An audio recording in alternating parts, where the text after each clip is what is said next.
الله الذي لا إله إلا هو الرحمن الرحيم. السلام علیکم ورحمۃ اللہ وبرکاتہ. دخان ٹی وی سے میں آپ سے مخاطب ہوں قاری ریاض حسین. تو ناظرین، ایک آپ کو ایسا واقعہ سنانے جا رہا ہوں جو کہ بہت ہی عبرتناک ہے. اس واقعے کو سننے سے انشاءاللہ آپ عبرت حاصل کریں گے. وہ کیا، ایک بادشاہ تھا جس کی لونڈی اس بادشاہ کے لیے روزانہ ہی پھولوں سے بنی ہوئی سیج سجاتی تھی جس پہ وہ سوتا تھا. روزانہ ہی اس کے لیے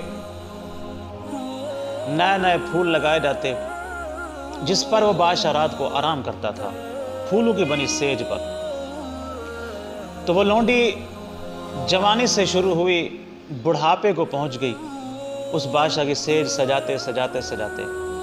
اب جب بڑھاپے کو پہنچی، ایک دن اس کے ذہن میں خیال آیا کہ کبھی میں تو یہاں پر سو کر دیکھوں کیسی لگتی ہے یہ پھولوں کی بنی ہوئی سیج. تو جب اس نے سیج سجا لی رات کو، بادشاہ کے آنے کو کافی دیر تھی، کہا تھوڑی دیر کے لیے یہاں پر لیٹ کر دیکھ لوں کہ کتنا سکون ملتا ہے یہاں پر لیٹنے سے.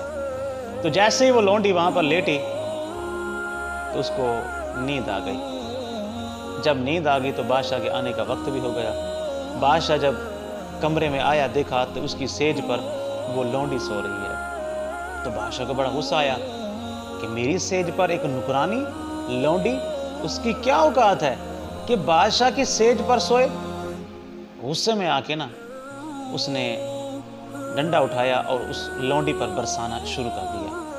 تو جب لونڈی کی آنکھ کھلی تو اس پر ڈنڈے برس رہے تھے. تو بادشاہ سے کہنے لگی مجھے معاف کر دو، مجھے یہاں پر نیند آ گئی. پھر اچانک ہنسنے لگ گئی. بادشاہ حیران ہو گیا، میں نے اس کو ڈنڈے مارے، رونا تو اس کا بنتا ہے، یہ اچانک ہنس کیوں رہی ہے.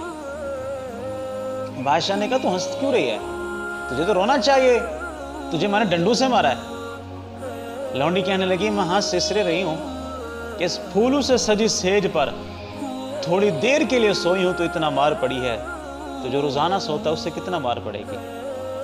جو پھولوں سے بنی ہوئی سیج پر روزانہ سوتا ہے اس کو کتنا مار پڑے گی. ایک لمحے کی مار اتنا پڑی ہے مجھے کہ میں اتنے ڈنڈے برسائے گئے مجھ پر. تو وہ بندہ جو ڈیلی اس پر سوتا ہے، روزانہ کی بنیادوں پر سو رہا ہے، اس کو کتنا مار پڑے گی. تو بادشاہ کی عقل ٹھکانے آ گئی اور وہ حقیقی معنوں والا بادشاہ بن گیا. اس کو سمجھ آ گئی، ایک لونڈی نے اس کو سمجھا دیا کہ ایک لمحے پر اتنا مار پڑی ہے، جو سکون کی نیند اس سیج پر سویا ہے، جو روزانہ سوتا ہے اس کا کیا بنے گا. تو کوئی لوگ ایسے ہوتے ہیں، کوئی لوگ ایسے ہوتے ہیں کہ چھوٹی سی بات سے بہت بڑے راز سمجھا جاتے ہیں. تو اس لونڈی نے بادشاہ کو سمجھا دیا، اس کی عقل ٹھکانے لگا دی کہ تھوڑی دیر کے لیے اتنا تو جو ساری رات ہوتا ہے اور اتنے عرصے دراز سے سو رہا ہے چین کی نیند ان پھولوں پر، اس کا کیا بنے گا، اس کو کتنی مار پڑے گی. تو یہ پھولوں کی بنی ہوئی سیجیں پر سونے والے، اے سیوں میں سونے والے، ان کو کیا پتا کہ مزدور کس طرح رات کو سوتا ہے. گھر میں اے سی، کمرے میں اے سی، ہر کمرے میں اے سی، گاڑی میں اے سی، دفتر میں اے سی، جہاں عیش و عشرت کے ساتھ رہنے والے حکمران ہوں، اے سیوں پہ سونے والے حکمران ہوں، انہیں کیا پتا کہ غریب کس طرح بجلی کے بل بھرتے ہیں. کہ بادشاہوں کے گھر تو بجلی کے بل نہیں آتے نا، ان وزیروں کے گھر تو بجلی کے بل نہیں آتے نا، بجلی کے بل تو ہمارے ہاں آتے ہیں نا. اور ایک بہت بڑا لمحہ فکریہ ہے آپ کی اور میرے لیے کہ ہماری مسجدوں پر جو بجلی کا بل آتا ہے مسجدوں کے بجلی کے بل، مساجد کے جتنے بھی مساجد اللہ ماشاءاللہ، ہر بل کے اوپر لکھا ہوتا ہے 35 روپے ٹیلی ویژن فیس، اوپر لکھا ہوا ہے مسجد کا بل. اور اس میں یہ ٹیکس ہر مہینے مسجد ٹیلی ویژن فیس کی مد میں 35 روپے ہر مہینے حکومت کو دے رہی ہے. تو میری پیار سے ادب سے گزارش ہے، کیا تو مسجدوں میں ٹی وی لگوا دو، پھر جو نمازی ہیں نماز پڑھیں، ساتھ میں کوئی اسلامی چینل ہم لگا دیتے ہیں. 35 روپے تو ویسے ہر مہینے مسجد بھر رہی ہے.